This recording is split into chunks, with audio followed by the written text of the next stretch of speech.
The Great Blue Heron is the painting today in page 31 of my art journal. 31 days of paintings so far.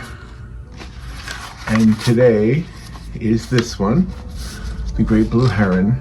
And the conversation today is about my encounter with the Great Blue Heron, but also with my encounter with famous people, celebrities who I have bumped into, met, whatever.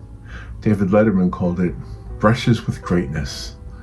So I will tell you some of mine. Hopefully you'll put some of yours down in the comments. And then a brush with true greatness in the river, the Silver River. A brush with true greatness. Right there, God's greatness. And it's even called the Great Blue Heron. And it took about an hour to paint this, but that's okay. I got time. And this page 31, or day 31, in the journal, the art journal that I started in the middle of December. And I skipped one day. I think I skipped one day. And every day doesn't represent something I did, but this actually does. Because the other day, Robin and I took a boat tour on the Silver River. It was a 90-minute boat tour. And along the way, we saw beautiful manatees. I want to show you some of the clips, by the way, in the video you're going to watch. I'll show you some of the clips from that boat tour. We saw a mama and a baby manatee. I had never seen that in my life. We saw a few of these great blue herons. Saw a few of the lesser herons. There's a name for the smaller ones. I don't know if it's called lesser, but anyway, saw a lot of birds. We saw a couple alligators. There's always alligators out there. Canoes, people in canoes, people on paddle boards, and but the topic of today is the painting of today is this. And plus, I'll give you my report on last night when I went to demonstrate how to paint a greeting card with a ladies club, and it worked out okay. If you don't want to watch this whole video or listen to what I had to say, but it worked out wonderful. The ladies were so nice, and some of them were artists, and it was just a great time, and everybody had fun, which was the bottom line, right? All right, well, let me show you how I painted the Great Blue Heron right now. Let me get my fingers out of the picture. Here we go.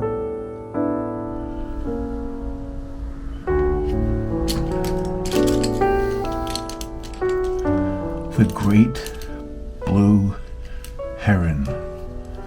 Yes, Robin and I took a 90-minute boat tour the other day on the Silver River. And I'll show you a little clip here.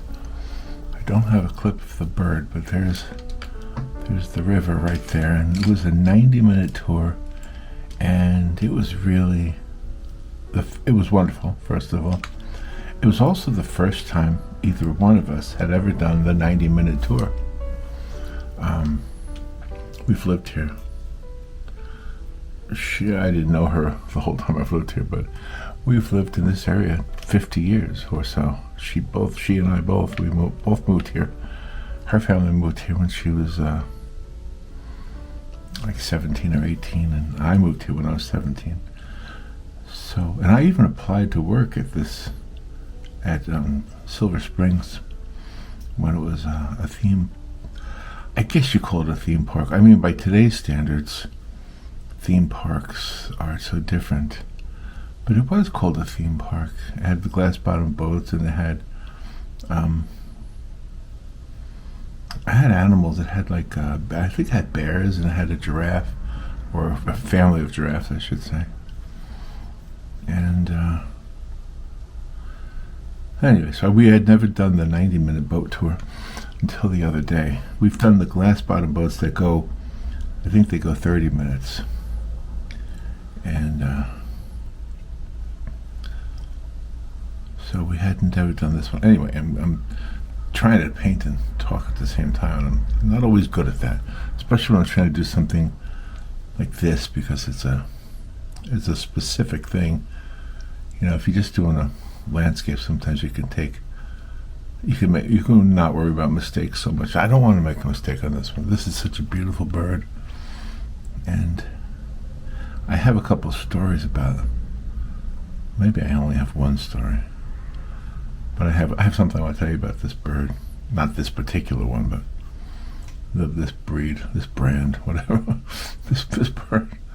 But first I want to tell you about last night. So last night I did the event at the ladies club where I was showing them how I paint, and it went really well. I was nervous beforehand and not sure what to expect,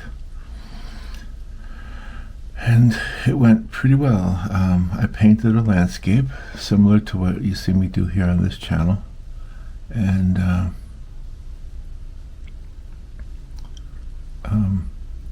the first thing when I got there, they were all so nice to me, and the place was very empty when I first got there.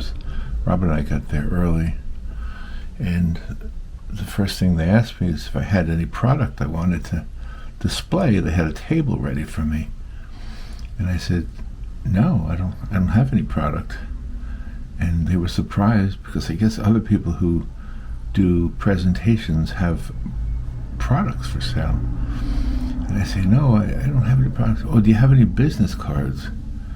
And I said, well, no, I don't have a business card. I just paint. It's not a business for me. So they were surprised at that too. And then when it was time for me to talk, they asked me if I wanted a microphone, and the room was not big. So even though I know I talk quietly on these videos, I can raise my voice. Not in a shouting way, but in a projecting way. And so I said, no, I'm good, because I couldn't imagine holding a microphone and at the same time trying to paint, so, and there was no microphone stand. So anyway, it was really nice. And what I basically said to the ladies, Robin gave everybody, we brought cards for everybody, so blank cards, so they didn't have to pay for their cards, because I wanted them to paint on the same thing I was painting on. I don't know. I didn't know what to expect, but it was very enjoyable, and I appreciate all of your support too. You guys gave me a lot of little tips on how to do that, so that was really wonderful. And so basically, I just painted a landscape, and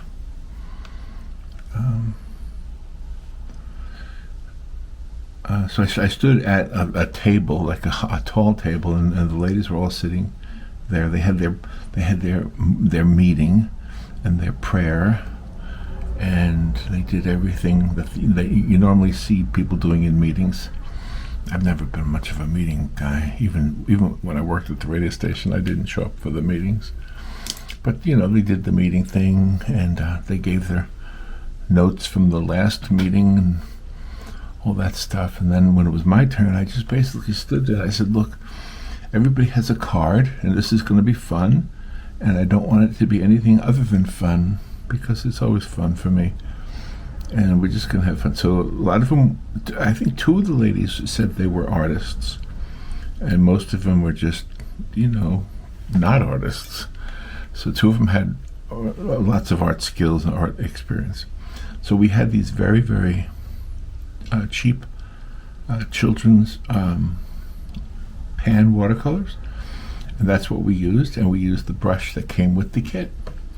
It was a company called Keebor, Keebor, and the hostess of the program was the one who provided the paints. She bought them. Sorry. She bought them on Amazon, I think. And I held up the blank card, and I said, the first thing you need to know is the color white is already on the card. And that's going to be important because white is very important with watercolor. With gouache, it's important, but with watercolor, it's really important, as you know. And then I said, we're not going to make cards. We're going to make someone's day. And I think that resonated with them because they knew what I meant. Because you're going to make a card for somebody, and that card is going to make their day. I think that helped me relax by seeing their reaction to that. They had nothing. I had nothing to sell. I had no business cards. I had no ulterior motive. I was just there at the request of the host or the hostess to just present a program that shows how I paint. The hostess herself is an artist, and she's a very good artist too. So maybe she'll do one of her own, but I was glad to be out of there, to be honest. Not because I wasn't enjoying it. I was. It's just, I know if you're a guy, you get this. If you're a lady, I don't know if you get this or not, but it's it's kind of weird being the only guy in the room. I know Robin was there. What difference does it make, right? I'm 70. It doesn't really make any difference, but old habits die hard, I guess. Anyway, it was a very good evening. I appreciate the suggestions that you guys gave me. All right, let's talk about this bird. So the other day we took this 90-minute boat ride on the Silver River, and it was really wonderful. The captain of the boat is named Mark. I don't know him, but he was wonderful. He knew lots and lots of information about this river and the birds and the alligators and the manatees, and we did see some really beautiful manatees. We saw, I got video of it. Let me see if I can put it in here. A video of a mama and a baby manatee, which I had never seen before. The two just coming together like that. So that was a really, really awesome thing to be able to see. There it is right there. Okay. Yeah, there's the mama and the baby manatee. Isn't that cool? Let's just watch that for a little bit. I'll come back to the painting in a second. That's really cool. So yeah, we took that boat ride, and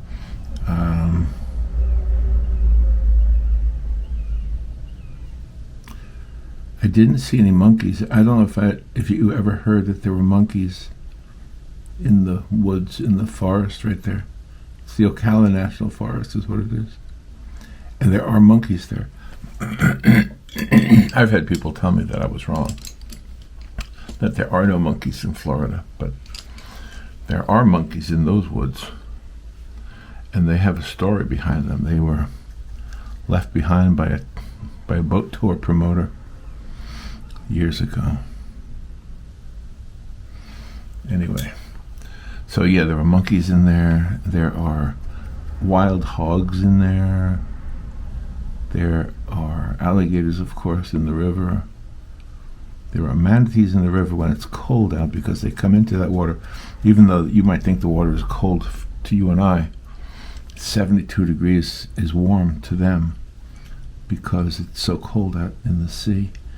And what's interesting, what he told us about the manatees is that they have no natural enemies. They don't have any way to defend themselves. They don't have big teeth. They don't have claws. And so they can't really go very fast. They can go 26 miles an hour, he said, which is pretty fast, I think. But I guess, other creatures can go much faster. Anyway, he was telling us that they have no natural enemies, and yet nothing bothers them. It's almost as if God said to the rest of creation, look, you don't mess with these guys. The alligators don't touch them. When they go out to sea, the sharks don't touch them. I'm just repeating what Captain Mark said. And it was a great experience. So let me tell you my one story about the great blue heron. That's what we're painting today, a great blue heron. My one story. Ready? Okay, so I used to work. Most of you know that I worked in radio forever, for 36 years. And one of the places where the radio station was an office complex called the Cascades. And it was called the Cascades because it had this waterfall, man-made of course, built into the architecture. And it had this pond in the middle of it. All, of course, man-made. It was man-made pond, man-made everything. Well, even though it was man-made, it still attracts local birds and local wildlife in general. And there was a blue heron that used to live there. Maybe he still does, I don't know. But there was a blue heron, and the people who worked in that office complex called him George. And I did a radio show. So every once in a while I would see George through the window, and I would tell the audience, hey, George is out there today. He's looking for some fish, because there were fish in that pond. And they weren't stocked in there. They were just naturally in there. They got there somehow. Nature has a way of doing amazing things, right? And so one day I was talking on the radio. It was early in the morning. It was very early. I think it was before Robin got in. Robin and I did the show together. And I saw George at the window. Right at the window. I mean, right up against the window, like looking at me. And I kind of had fun with that. I said to the audience, I said, George is here, but he's right here. He's not over in the pond. He's right outside my window. I was on the ground floor, by the way. I wasn't... so it was easy for him to be at the ground floor. So he's looking at me. And then I saw him go down the sidewalk toward a room that we used, or that the office complex used as a snack room. They had a soda machine in there, and a couple soda machines, and whatever. I can't remember what was in there. But anyway, the point is it was a snack room, and I saw George going down into the snack room. Then all of a sudden, I saw another George, another great blue heron outside the window, almost as if he was chasing the one that went into the snack room. Then I realized that the one I was looking at, the first one, was not George. This was George. And George didn't like the idea that there was another great blue heron in his territory. That's how I took it. So I called the maintenance man, and I said, there's a blue heron in the snack room. The maintenance man and I knew each other. We were friends. So he came down from his little area, and next thing I know, I see him walking out of that little room with the great blue heron in his hands. He was carrying it, and he showed me through the window that there was a fishing hook stuck in the bird. There was fishing line wrapped around the bird, and he was going to take it to Silver Springs, where they had, at that point, it was still a tourist attraction. They had a lot of experts who could work with the bird and fix it, get the hook out of it, and heal it if it needed healing. So he took the blue heron over there, and that was the end of that story, except for me wondering. So here's me wondering now, and Robin wondered the same thing. Do you think, and maybe you guys, do you think he was there to ask me for help? That's what I think. I think that bird was there to ask me for help. And isn't that incredible? So it's not the bird that was normally there. It was just a bird who knew he needed help. And he came to the window where he saw a human being, being me, and he was asking for help. I think that's incredible.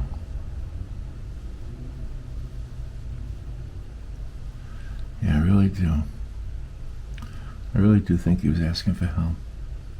So there's my one and only Blue Heron story that I can share with you. I don't really have a whole lot of Blue Heron stories.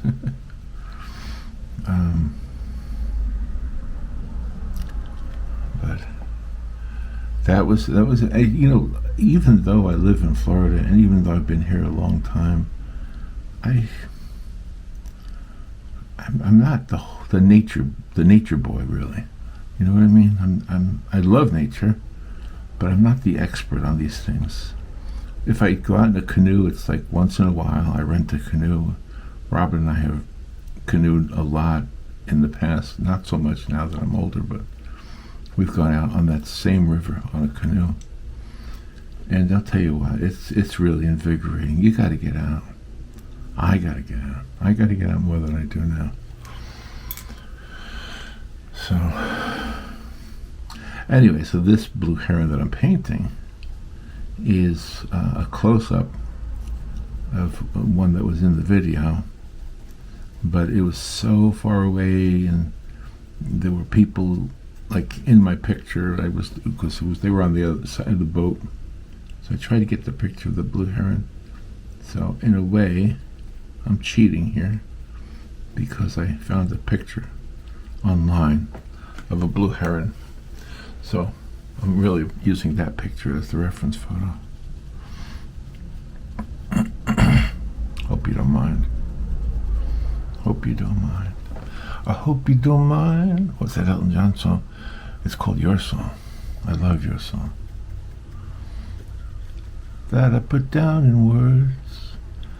How wonderful life is while you're in the world. Isn't that a great song? It's a little bit funny, this feeling inside. Sorry, I won't sing. So, it's a great song. Right now I hear birds outside. You hear them? It's a little bit late for me because I was up very late last night because of the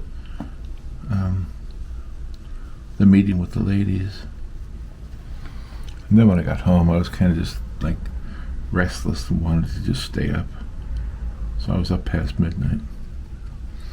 It's 7:36 right now on Wednesday morning, January 15th.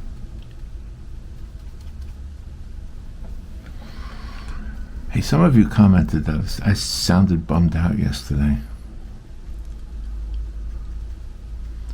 I'm not bummed out, I promise you, but I want to tell you something. I was bummed out because some of the people who were my friends in real life, who I haven't seen since I was a kid, but still they're friends in real life, and they became friends on Facebook and and Instagram. When President Trump, former President Trump at that time, when he was shot, remember he got shot in the ear? I did a painting for that moment. I did a painting of him. I just thought it was an incredible moment in our history, and I just felt like I wanted to do a painting. It's not the first time I've done a painting of an elected official or a political figure, but it was the first time I ever did one of him. But I've done them of, and here's the part that kind of bummed me out yesterday. I've done pictures of political figures that you may or may not agree with. I never did any of the dictators that have been in our world, but I've done like Jimmy Carter, and I've done some of the Supreme Court justices, both those who are liberal and those who are conservative. And maybe that's my point, is I did pictures of so many of them, but for some reason the one painting I did of Trump made people disown me and go away. I don't want to talk about it too much because I honestly I'm not invested in it at all. But it just bummed me out that painting a picture of somebody. I mean, I've done celebrities. I've done, actors and singers and people from all the walks of the political arena, I guess you might say. I don't know. But I was really disappointed on it. I got some notes. I got one from somebody who said, I'm sorry, I cannot have anything to do with somebody who supports Trump. Keep in mind, I didn't express any support or non-support. I just did a painting. So it bummed me out a little bit. I got over it though. So no worries.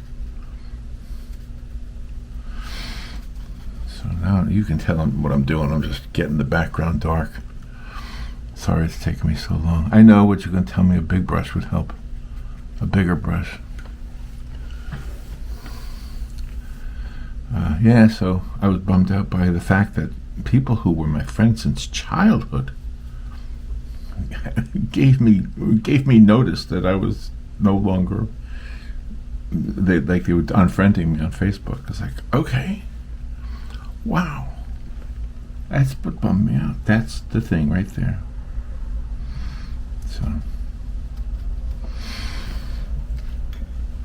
So let's get back to the good stuff. It's a little bit funny. Who's your favorite musician? Do you have a favorite? It's a tough question because I don't know who my favorite is. Did I ever tell you I met a lot of famous musicians? Not because I was a musician when I was younger, but because I worked at the Nassau Coliseum in New York. And my job there was maintenance.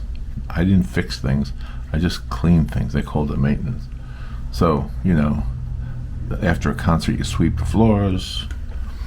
If there's a hockey game and there's water all over the place, you mop up the floors. If there's going to be an event that needs chairs, you set up chairs. Okay, you get the picture. That was my job. And as a result of that job, I got to be in the company of people who were famous. I can drop some names if you want. Carly Simon, do you remember her? Yeah, I got to stand with her, and when her husband at that time, James Taylor, was performing. And I chatted with her a little bit, not much. I was kind of starstruck, to be honest with you, because I didn't know. I was standing next to her, and all of a sudden I looked and I realized who I was standing next to. And I was like, whoa, whoa, she's Carly Simon. Yeah, that was back in their day when they did that song Mockingbird. Remember that? At that point, they had a couple of little children. I got to see the children. I never met John Lennon, but I did see him on the street. I was at the Dakota building in New York City. I wasn't in the building, but I was on the street near it. And he and his wife, Yoko Ono, came out the door, and there was a lady there, only one lady, and she was a fan. And he looked over at her, and he said, "I'll be right back." So I guess he knew her. And I said, "Whoa, that's John Lennon. I loved the Beatles most of my life." And so, by the way, it was the same spot where years later he was shot. It's unfortunate, it's a horrible story. But the young lady who was there, she knew I was leaving. She said, "Don't leave, he'll be back."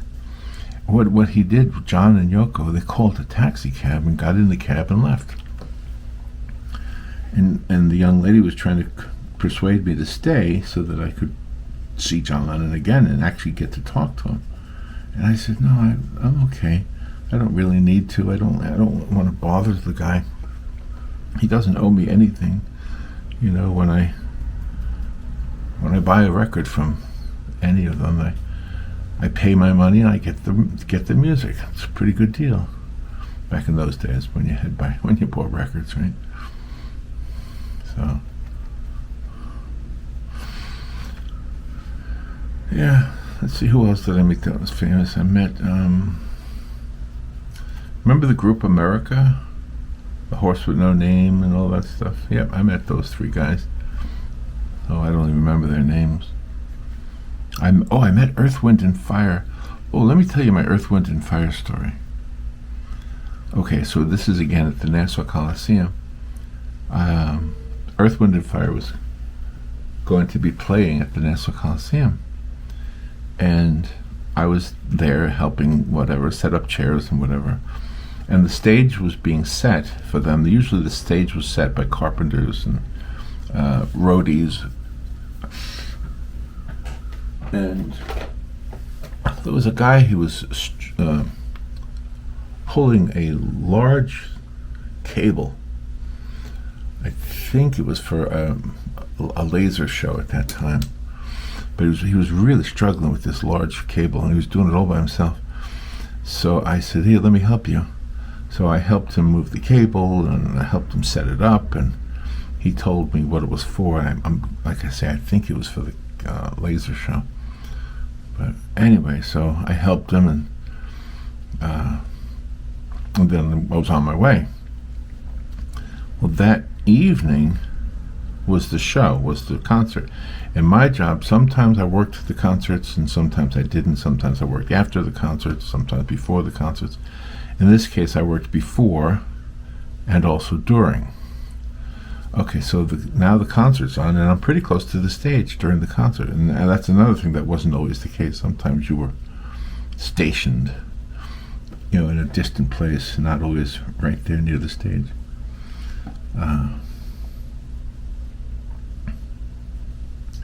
So I'm looking up at the stage, and the guy who I helped with the cable was up there. He was one of the singers, one of the performers. He was He was one of the Earth, Wind, and Fire guys. I was like, oh my gosh, I was helping him, and I don't know his name, but it was a great experience for me too, because here I was, Mr. Nobody, helping who I thought was a roadie. And the roadie wasn't a roadie at all. He was one of the band. And it was a great experience for me too.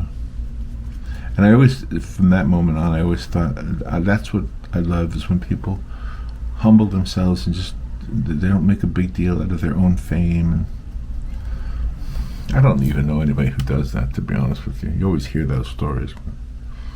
So now I'm drawing on memories. I got another one. I never met Frank Sinatra, but I worked with the guy who did. So let me tell you that story. Same place, Nassau Coliseum. Frank Sinatra was performing, and my friend was a huge Frank Sinatra fan.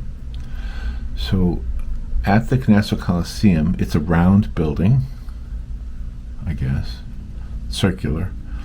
And the bulk of the building is, of course, where the audience sits, but there's also a perimeter where the offices are, and there's a hallway that runs around the perimeter that the average person doesn't have access to. It's used for maintenance people and to be frank, at that time, to be frank, that's a great, I didn't mean to say that. But anyway, it was, for celebrities to be able to get from one part of the Coliseum to the other without being, overwhelmed by their fans. So my friend was working that night. I was not working.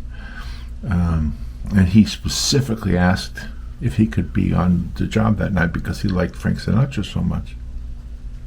Okay. So he's walking down the hall, and all of a sudden he realizes he's walking next to Frank Sinatra. Oh my gosh! In that he stops, and he like does a motion like, "Oh my God, it's you!" And I guess Frank Sinatra was just used to that. He probably had that. That was his life, right? Always having people recognize him. And so, my friend had purchased a program. You remember back in concerts? I don't know if they still do this, but they used to sell programs, and the program was pretty large. like the size of do you remember Life magazine? Like that size. So he said to Frank Sinatra, he said, "Can you wait here? I want to get my program so you can sign it for my father." Because his father loved Sinatra also. So Sinatra said, "Yes, I'll wait." And my friend ran like all the way to the office to get his program, and then ran back, and Frank Sinatra was waiting there. Frank Sinatra was waiting for my friend to get back. Isn't that an incredible story? Now, for all his fame and all his notoriety, he's basically waiting for a janitor. I just am always impressed by that kind of stuff. So if you are family of Frank Sinatra, or you know anybody, just tell them how great of a moment that was. Let me see. This is my moments of greatness. Did I ever meet any great artists? I'm sure I have. Did I ever meet any famous artists? Yes, I did. Let me tell you who I met. Do you know Peter Max, the artist Peter Max? Yeah. We had Peter Max as a guest on the radio show, but the interview was on the phone. And the reason he was on the phone was because he was promoting a live appearance that he was going to be at and showing his work down in the Orlando area. So while we're talking to him, after I got off the phone, before the interview was over, I said, "Can you hang on? I want to talk to you off the air." So off the air, I asked him, "Is it okay if Robin and I come down and meet him?" He said, "Sure." And so we did, and we got to meet him for a little while and talk to him, and it was a great honor because he was a very well-known artist. I haven't heard anything about him in years, but it was and he was another humble guy, another guy that really struck us as very nice and polite. Okay, so this is your turn.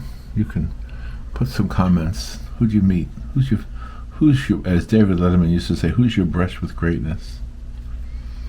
I have another one. Do you remember Melanie Safka? Melanie? Brand New Key. What was her song? Brand New Key. The Candles in the Wind, I think. She was at Woodstock. She played the acoustic guitar. She was always by herself. Well, I went to a concert by Melanie. Oh gosh, must have been early 70s. And after the concert, I just waited for her with my two brothers, Bob and Bill. And she came out eventually to say hi to us. And she had a dog, and the dog ran out into the stadium or whatever. It was an indoor place, but there was a lot of popcorn on the floor, and the dog was eating it. So she was worried that her dog was, oh no, she didn't want the dog out there. And so my brother Bill ran and got the dog. So he's got a brush with greatness story too. He fetched Melanie's dog. Let's see, do I have any others?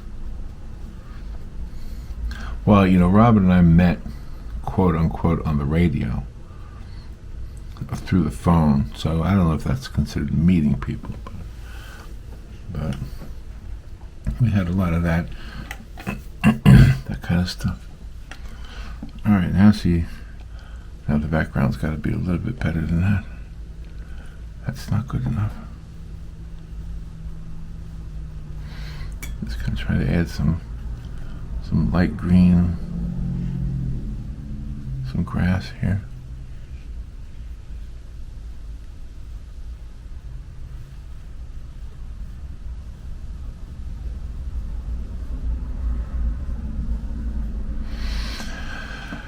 Oh God. Oh, so when you talk about meeting famous artists, I never met Bob Ross. But I did go to his gravesite.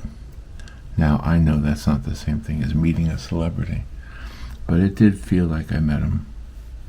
It did. I think I've shared this with you before, that after going to Bob Ross's gravesite, he went, in my mind, from an icon to just a normal human being. I don't know, it made him more human to me by seeing his name on a headstone. Is that weird?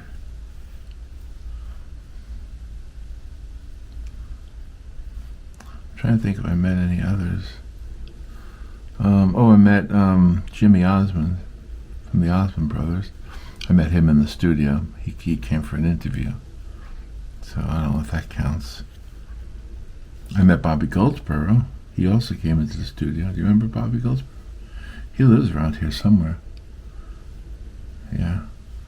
So I'm not friends with him, but... And I'd never met John Travolta, but he lives around here too. Yeah, never met him. But he does. He has a house in this county. He flies a jet. I know you know that, right?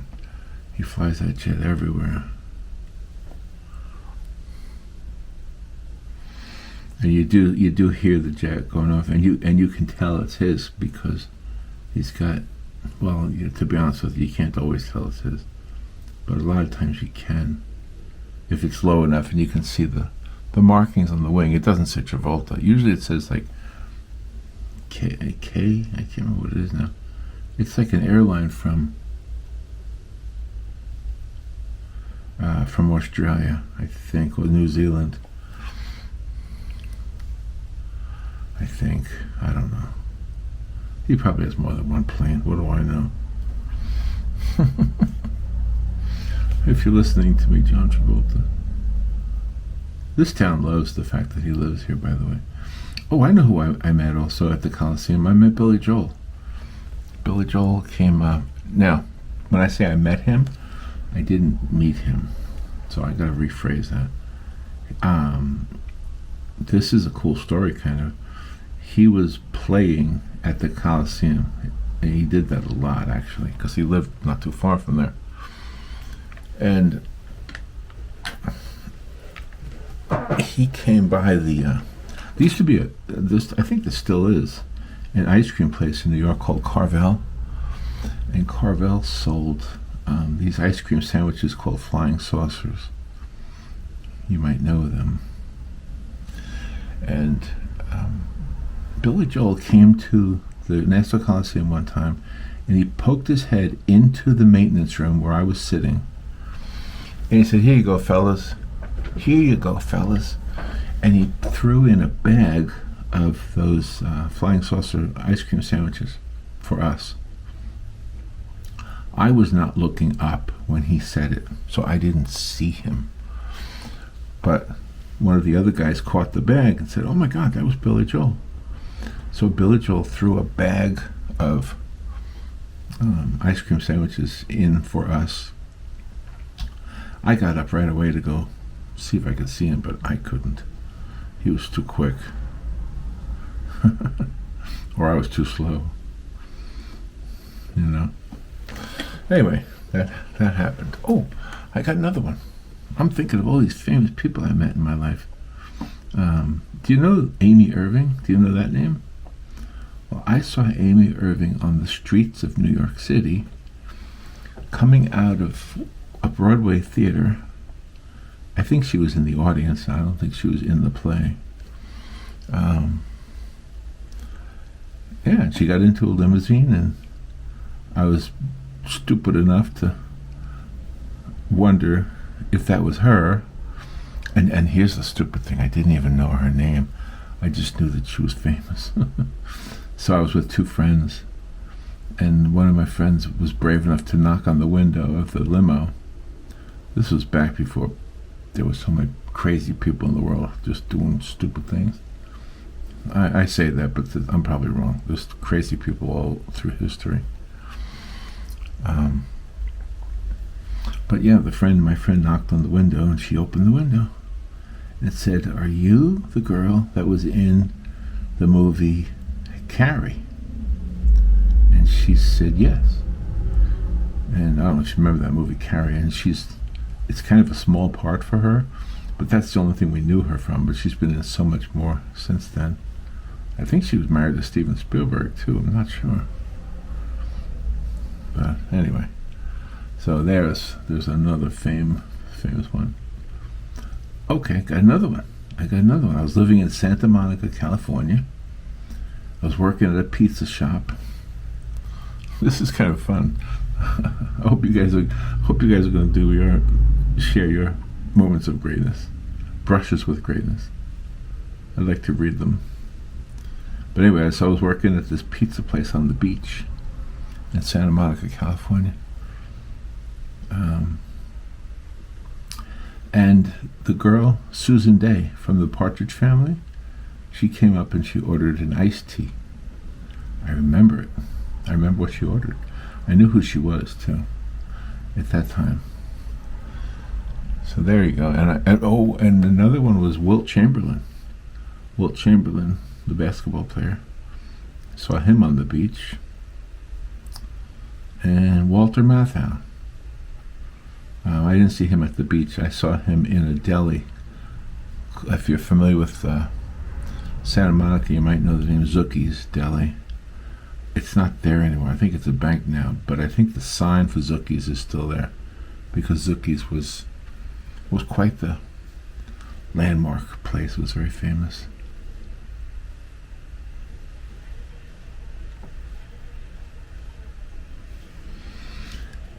So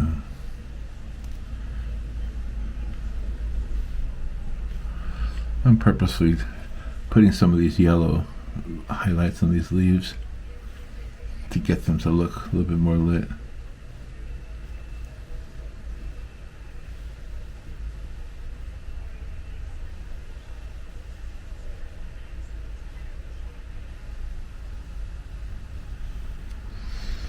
There we go.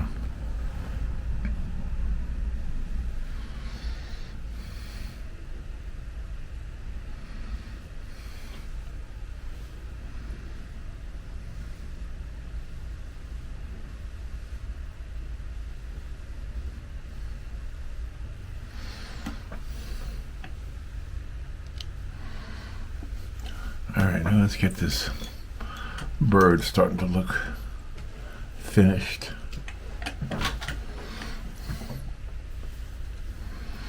Use a small brush.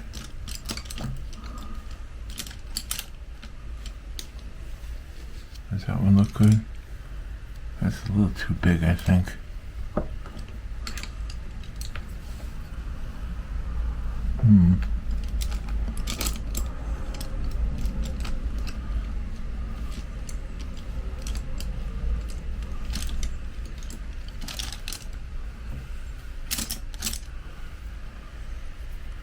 That one might work.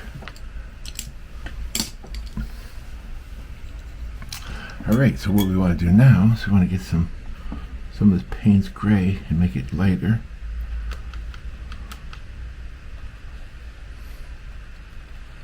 Add some blue to it, because he is a blue heron.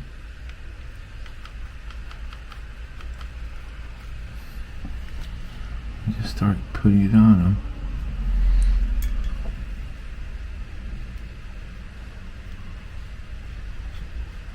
Just gotta get that right shade of blue. And I'll do the details later. This is not a big enough brush. Let me use a bigger one.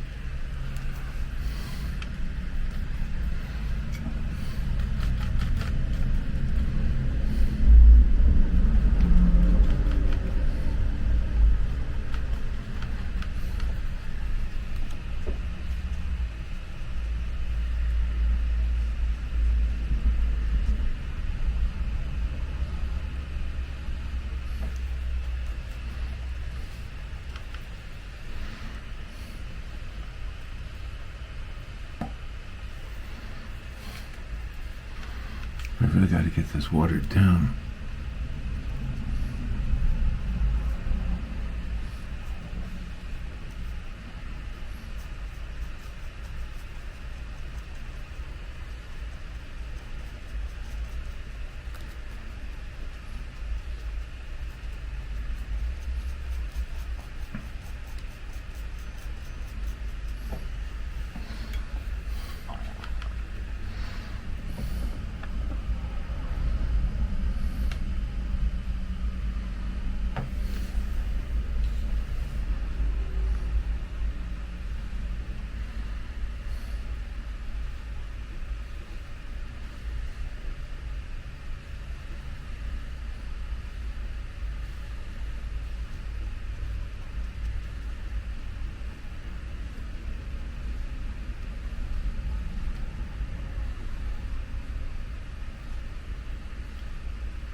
Okay, now let's get that small brush again.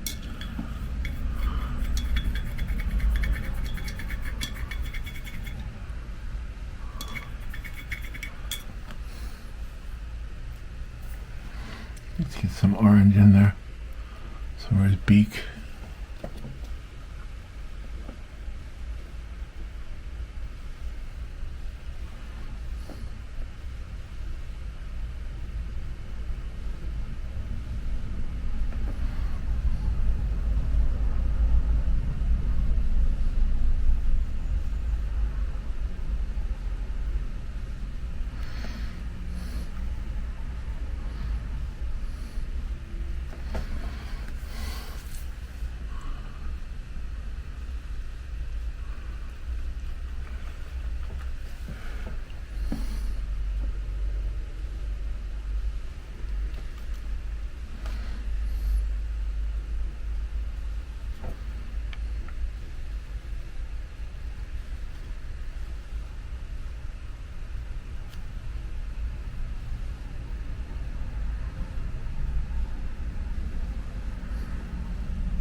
A little bit more Payne's gray.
Get some of this light, lighten it up a little bit.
was that tiny little brush.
That little tiny brush I had. Here it is. All right, let me get some more white. Some of these little wisps of feathers.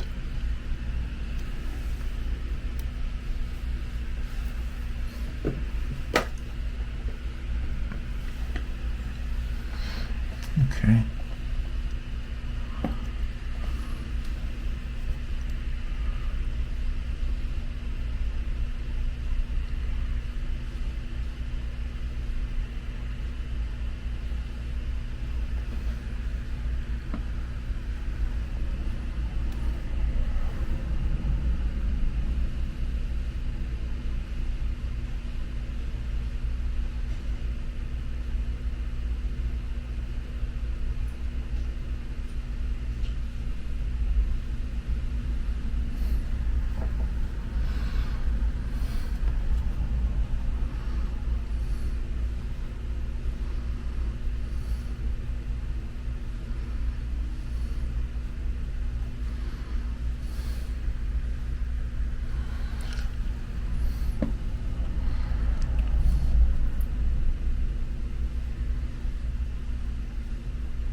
All right, I think I'm done. I think I'm done with the great blue heron. Took a while, about an hour, I guess, right? Well, there he is. The great blue heron, as seen in the page of my art journal. Yeah, and it actually represents something I did the other day, going on that boat tour. Can you see it? Is the light on it? Okay. All right, I'll talk to you later. Bye.